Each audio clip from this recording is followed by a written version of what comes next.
So good morning, everybody. Hello, hello. This is Marie Fratoni with Get Clients Everywhere. And I am very happy today to be leading the next issue of Share Your Shine interviews with our WPDN member, Libby Jason, who lives in Tennessee. Hey, Libby. Hey, how are you? I'm really good. This is going to be a fun one because, as women, we always like to talk about fashion, style, image, looking good. We have a thing in back of us about looking good, feeling good. How do we represent ourselves? How do we show up? These are important things as business owners. Some of you know that I lead the Women's Professional Development Network, which is a global community of women entrepreneurs. And Libby is a member. And one of the member benefits is that we put the spotlight on all of our members to give them an opportunity to, as we say, share their shine. So we're here today to talk a little bit about image and to really say some things that I think are very important that all of our listeners and viewers will want to hear. I'm going to first take a minute, Libby, if it's okay, to present you to the audience. And I'm just letting the audience know that I'm going to be reading some of it. But what I know about Libby personally is that when she walks in the room, heads turn. When she walks in the room, there's no question that she has a demeanor, she has a style, she has a presence, and she has taken some time to do that and to really, when she walks in, the room is elevated. And I think that's something to really pay attention to for all of us. So I just personally really like her. I like her style. I like what she does in the world. And I know that she's really a great resource. So who Libby is she's a style expert and confidence builder and the owner of personal image styling services. And you can reach her at libbyjason.com. And as I mentioned, she lives in Tennessee. She's an image stylist, confidence builder. I love that. Speaker. An author. The name of her book I love is Style Reinventionist, Fashion Style Tips for the Ageless Woman. Now, I want to let you know that I'm using my phone here to read some things because Marie's printer is on the fritz. So I'm just going to kind of weave into here a little bit, and then we're going to get into our conversation. But her background is pretty fascinating. She is a leader in the industry, and she has really helps people get ready for the stage by helping them get dressed for the stage, the appropriate kinds of stage. She has helped she's been the executive stylist, I love this, for a $7 million business owners mastermind. Now think about that. If they have a group of people and she's the preferred stylist, the recommended stylist, that's a nice feather in her cap. She has a master's degree. She holds a bachelor's degree in business and previously owned a fashion boutique in Newport Beach, California, and has a 22-year background in skincare and makeup and cosmetics. She's had a tabletop design company for 13 years, servicing high-end clients and referrals. And she's also worked with celebrities like baseball's Mark McGwire, music's Destiny's Child. How fun, we all know Destiny's Child. And California's governor and senator and staff cabinets. I mean, that's amazing. So she also recently just styled someone for a performance that they did on the Today Show. And she also says, woof, woof, she's a dog lover. Oh, yeah. Yeah. Really contributes to causes about that. So, I just think that we're going to get into a nice conversation here today about looking at up-leveling our first impressions. And I guess the piece that I would say is you're involved in a lot of business, you're out at a lot of events, and you probably can see people that really take good care of themselves and that show up polished. They may not be on the cover of a magazine, but you can tell who's well-groomed, who's well-polished. But so many people I know as a business coach, and I'm working with people, say to me, I don't know if I want to invest in something like that because I don't like my weight. I've gained all this weight during menopause. I don't really know what I should be wearing. What do you say to people like that, Libby? Well, first of all, Marie, thank you for that introduction. I appreciate it. It's interesting. What I hear most often is women that say, I just want to look well put together. I don't have women say, I want to look like the Vogue model that I just saw. I mean, because that's not reality, but they want to look well put together. Yeah. And you mentioned menopause, and I will say, I'm going to kind of like backtrack a little bit for you. Please. When I grew up, my mom was the fashionista. She was a professional dancer. She and my father were actually professional dancers in New York and San Francisco and Los Angeles. And so she had a beautiful figure. She had all the clothes, and she knew everything about fashion and style. And I mean, she knew all of that. Me, I was, really super frizzy hair, like you move your head and the whole thing goes. Thick glasses, crooked teeth. There was like, I thought, there's no way, I can't even feel like I could be in that arena. So being a young girl going through school, and we moved quite a bit, like every year and a half or so we would move. So there was all kinds of things going on. I was always the new girl, and I didn't really feel like I fit in. So imagine how you feel that you don't feel comfortable in your body. You don't feel comfortable with how you look. You look out there and everybody seems perfect. And what do? So take that emotion and fast forward it to midlife. And maybe when you were in your 20s or 30s, you could, do the mini skirt or the midriff or the thing or whatever. But as the aging process happens and gravity happens and all those things and menopause, suddenly, where did the waist go? I have no idea what happened to the under the arm thing. And it's like, and you can't, wear the 3-inch heels because your back and your knees can't handle it. So you're like, well, where do I fit? How do I, where is it? So I find that age group, I'd say pretty much 45, you kind of still have it going, but a little more than that, there is this whole section where all those childhood feelings of, am I good enough? How do I look? I don't fit in. Now I've gained weight. All those things come into play, and it just can wreak havoc on a woman's self-confidence, her self-worth. She may be an empty nester. Now she's not caring for kids anymore. She's trying to get back into the workplace. And it's like, I can't wear half of this stuff. Everything looks frumpy. Let me just grab the black, because that's the safe normal. thing. That's Yeah. the safe thing. And never mind that I have 10 pair of black pants in the wardrobe, or, 27 black dresses or whatever. So I think what happens is often women will default to two things.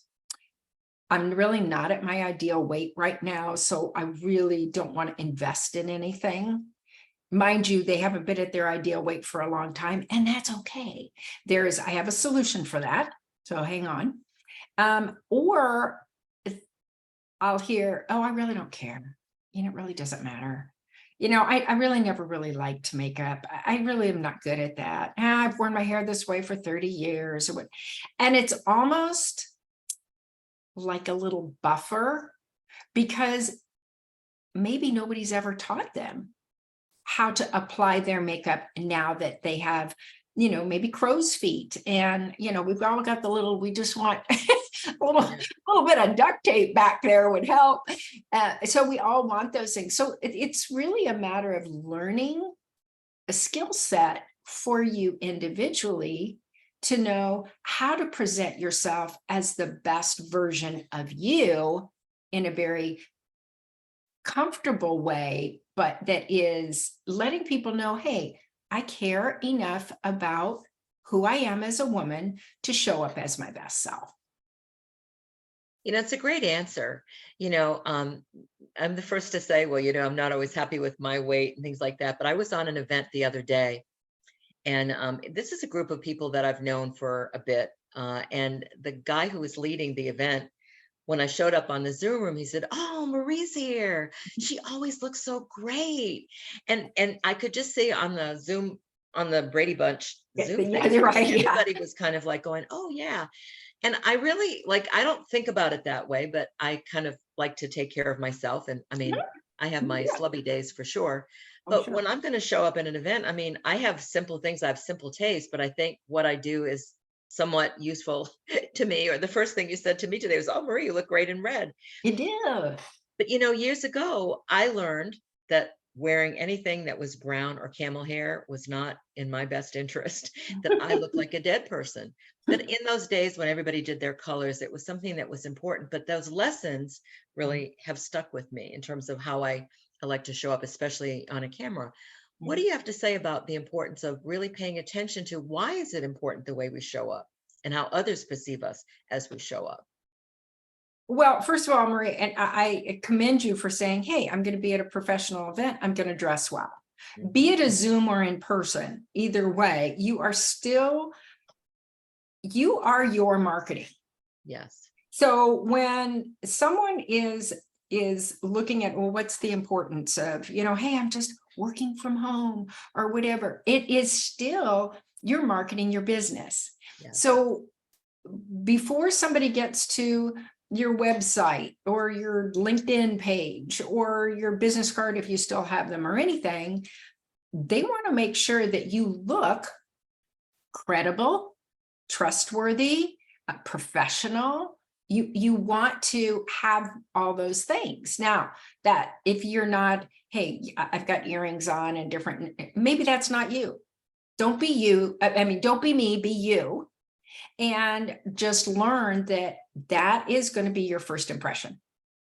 And first impressions, your professional image can either make you money or cost you money. I think that's so true. You Yeah. know, so what happens like when you're working with people? It's how do people find you, or how do people realize, I think what I really need to do is I need to do a whole revamp on my image and bring myself current. How do people find you in terms of not you personally, but the image consultant and why that's so important today? And then we're going to go to how do they find you? Oh, okay. Okay. Well, first of all, I have online programs and I have in-person programs. Okay. So typically, when I'm speaking at an event, a conference, a women's event, any kind of event, I'll bring up certain things that they need to really pay attention to, and I'll share those with you here. Um, they want to make sure the number one, that clothes fit. And when we're in weight transition, it's very common to wear the size one or two sizes larger than they need to wear. Or if they're in the process of losing weight, sometimes that doesn't work anymore. And so it's really to making sure that they have the proper fit and the proper proportion for their body. Now, Marie, what are you, 5'2"? I Maybe? am. Yeah. Yeah, And okay. shrinking. Yeah. I'm 5'2" the last time I checked, but it may be 5'1.5". I don't know. But it's important for you to, as myself, to make sure that clothes are in proportion to our body. So fit and proportion would be huge. Having the right color is the color that you can wear in person, and the color you wear on Zoom may not be the same color. Oh, that's So really cool. sometimes, and perhaps you started out going, oh my gosh, at 20, I could wear fuchsia and it looks amazing. But then as we mature, sometimes that fuchsia is a little too intense. So you need to kind of like still stay with the fuchsia, but back it off a little bit so it's not so blaring, because you don't want the outfit entering the room before you do. You want Oh, to that's a great make point. sure they see all of you, the whole persona. So you've got fit and proportion, you have color, because color is a communicator. And what do you want to do when you're on Zoom? What do you want to do when you're in a networking group? You want to communicate. So you want to make sure that the color that they see on you is flattering to all of you, your whole persona, and it'll help with your communication. Like, look at law offices or, trial lawyers, I mean, they always tell you to wear blue, so that you're trustworthy and all those, so all the clients are all wearing blue, but it does, it just does that. And the third thing would be to make sure that the style that you have, or you may think, do I have a style? I don't know what is my style. My style is comfort. I don't know. But every person does have a style, and that you're true to your style. Mm. There's a woman that I met, and she actually, she trains horses, and so she has a ranch and she's got the horse thing, and she does go out and she does network, and she is at luncheons and she is at events. To put her in a two-piece suit with the earrings and the whole makeup thing, that is so not her. Yeah. She works with horses. That's not going to work. But she doesn't have to wear her chaps and her boots and everything where she is. So finding that style for her, that's true for her, that makes her heart shine, makes her feel like, you know what, I've got this. I feel great about myself. And at the end of the day, that's really what it is. Feeling good in your own skin, who you are as a woman, and that plays into your old self-worth and how we cultivate that through our process. I love that. I was just going to ask you a question. I was going to say, how do you equate like self-worth and self-image, together in terms of what it is that you do? I think there's a big correlation, but might Yeah. like to hear it from you. One of the things I do, and this is more for the in-person session that we have than the online, although the online does touch on it. I do a lot of personal development with my clients, because if we don't kind of dig deep, then it's kind of just pretty clothes and a nice, hairdo. It's not only teaching them, but I find when I'm doing a lot of wardrobing with them, a lot of emotions come up. Who we are, especially if, say, for example, there's a woman that has a very ample bosom. She can either feel great about that or just kind of not. And there's no right or wrong. It's just, where is this coming from? How do you feel about your body? How do you, we do go into a lot of personal development in the days that clients are here. So that by the third day, they own it. They can look at some of their previous wardrobe. And I have had a number of people, as we're doing things, I'll go, these are the ones we know for sure. This is kind of our little think about it pile. We're just going to kind of think about this. By the third day, they're the ones going, nah, does not serve me anymore. Nope, don't need that. This, I like this. I feel great in this. And it's like, almost, I can feel how they are feeling about themselves. They look better. They hold their heads up. They're more engaging. They feel powerful and purposeful. And it's just a great feeling. It's a great feeling. I love that you said that, because I will share just from my viewpoint as a business coach. I'm not a stylist by any means, but as a business coach, I've worked with several image consultants from different countries. A good friend of mine is an image consultant around the world. And so I've worked with some of her students and clients. And I love the fact when you talk about bringing the personal development into it, because many times people will look at the surface piece. And the surface piece is either based on like old conversations that we had when we were young, or whatever we learned about ourselves and our bodies and our relationships and things like that. And to bust through those things, or to even raise them in the surface, when you work with people like yourself that can actually get underneath and really talk about that, sometimes our image comes from the inside out. There's like, Oh yeah. so it's just something that's like the inner game of your own image consulting is something that's really important. So I'm glad that you shared that.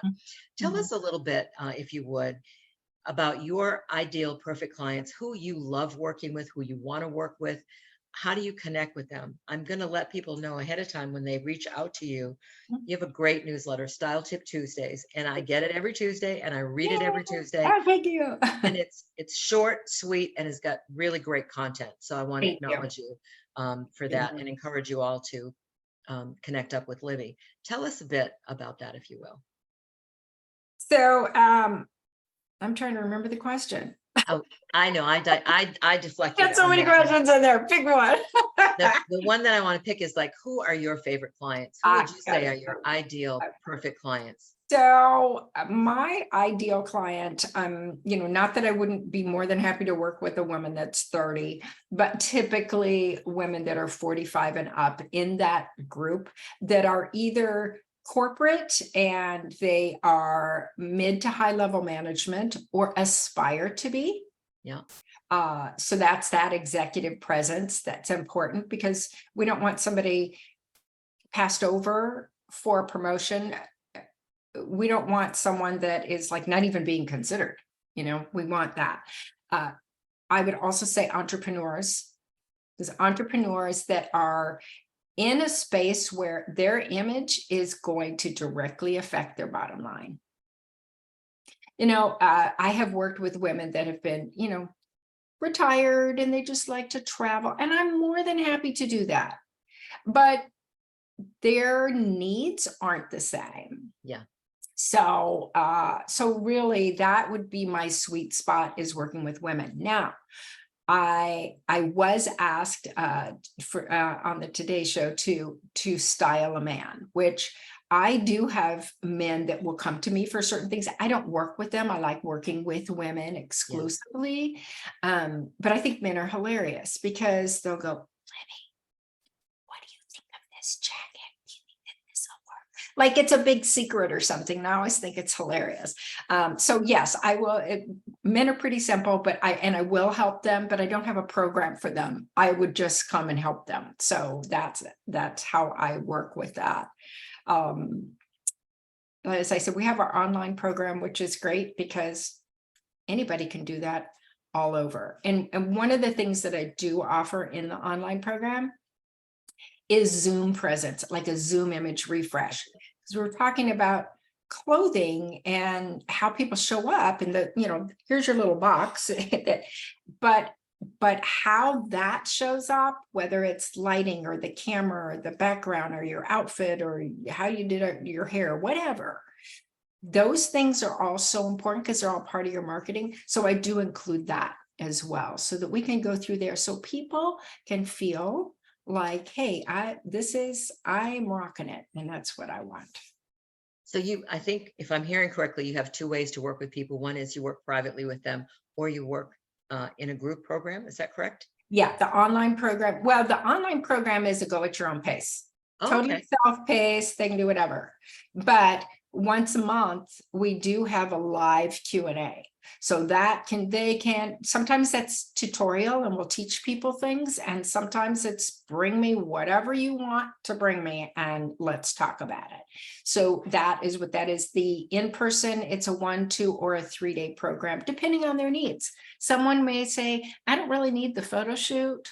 My husband's a photographer or whatever, and I don't really need that. Okay, well then finding out what they need, really, finding out if it's appropriate for them. And we start that with a conversation. Just, how can I serve you?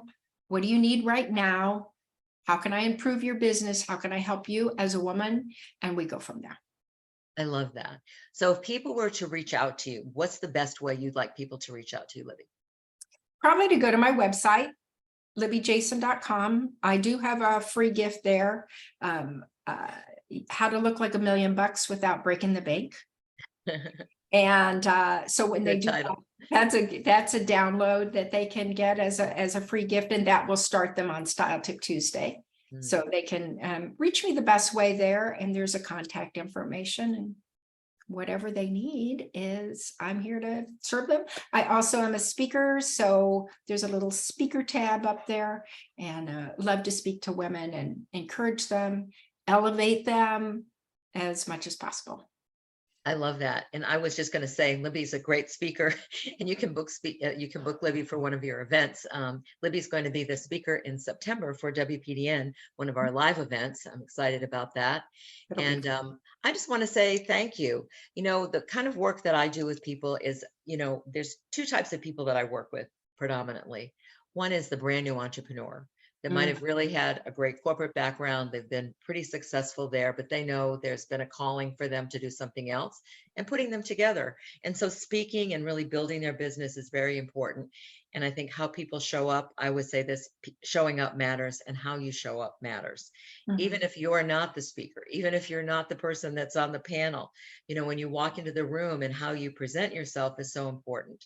Um, Today, corporate America is a very different world than it was when I was in corporate America. And so there's all kinds of ways in which we can, I like what you just said about to really, elevate people so that they're not overlooked for promotions or leadership positions. Mhm. And then when they decide that they want to leave themselves, I just think image is something that's really very important, because sometimes it really follows you wherever you go. And Mhm. when that gentleman said, "Oh, here's Marie. She looks really great today." Marie always looks great. I love that, because that's something that I didn't necessarily do anything to get that compliment. But if somebody sees me, Mhm. visibility is very important in entrepreneurship, isn't it? Absolutely. And you know something, Marie, you bring up a good point. There are people that they think, well, like I said, they're working from home or whatever. You are accustomed to, it's like a routine for you to be able to look well groomed, well put together before you go somewhere. Um, if somebody isn't in that habit of doing that, they may be thinking, oh my gosh, I have to do the full on thing and they don't, start with something small. Start with um makeup. For a woman would be their makeup, their eyebrows and their lips, I love because that. that's going to come through on the Zoom the most. Hairstyles can transform your image like nothing else. So there are a few things. Now, say you're on a Zoom call in the morning, and somebody calls you and says, oh my gosh, can you run over here? Little want to meet for lunch or whatever. Well, I don't know about you, but the average woman does not want to change clothes 3 times it's like, really, I'm not doing that. So I mean, waist up, I have professional clothes on. Waist below, I have my pickleball shorts on. And that's what I have. It's the same color and it is an outfit. So if somebody says, hey, can you show up right now? I could walk out the door right now and it'll still be fine. Probably take off the earrings and stuff. But it's kind of planning, really. And the other thing I will say, and I do find this often, and I'm not quite sure what to do about it, really, but people, when they know that they're going to meet me or I'm speaking or whatever, the first thing they think about is, okay, what does my hair look like? Oh gosh, oh, I can't believe I wore this blouse. Oh, I was going to wear makeup today. And it's so funny because I'm not the fashion police. I'm not here to go, all right, I don't do that. I wouldn't want that. So one of the things I love to do is work with women there's no judgment, there's no criticism, there's no shaming. There was a Very TV important. show at one time that did a lot of fashion things, fabulous show, but there was a lot of shaming involved. And I never want a woman to feel that way at all. That's not empowering at all. And, if you're on a boat and you're in your t-shirt and flip-flops and we have a conversation, you're on your boat. I don't care. That's fine. Just take me out for a ride. It's I just love that you brought that back. I'm getting ready to close the conversation, and I think I mentioned to all of you, it would be so fun to talk to you, that it's like, why would we even close this conversation? But it's just case in point. I have my shorts on, I've got my sneakers, I'm ready to go for a walk. And right by the door, after this is complete, I have my other shirt, which is much lighter than this one, not in color, but it's just not like, this one doesn't breathe a lot. But Mhm. out there, I have more of a cotton, breathable fabric to just throw on, because that's exactly what I'm going to do. The rest of me is ready to go. Absolutely. Rusty is ready to go. Good for you. So it's really good. So with that, I just want to say to everybody, you can see this is a spirited conversation. Our image is so important to us, and to work with people that are professionals, that understand the style, understand the color palette, understand, your body type, all of those kinds of things. I can remember working once with somebody where they showed me three different ways to wear a necklace, Mhm. for what I was wearing. And I just thought, and it was all measured scientifically with a tape measure. And I Mhm. thought that's something that just really stuck with me. And so I just want to encourage all of you to visit Libby Jason. It's Jason at libbyjason.com. You can reach out to her, get her complimentary download, and start receiving her Style Tip Tuesdays. And I think you'll be on your way to a more confident self. Thank you so Thank much. you, Marie. Thank you so much. It's been a pleasure. Thank you so much. It's really great. And if our listeners want to learn more about the Women's Professional Development Network and the wonderful, cool people that we have that are part of it, go to getclientseverywhere.com/WPDN. With that, have a great day, everybody. We'll see you next time.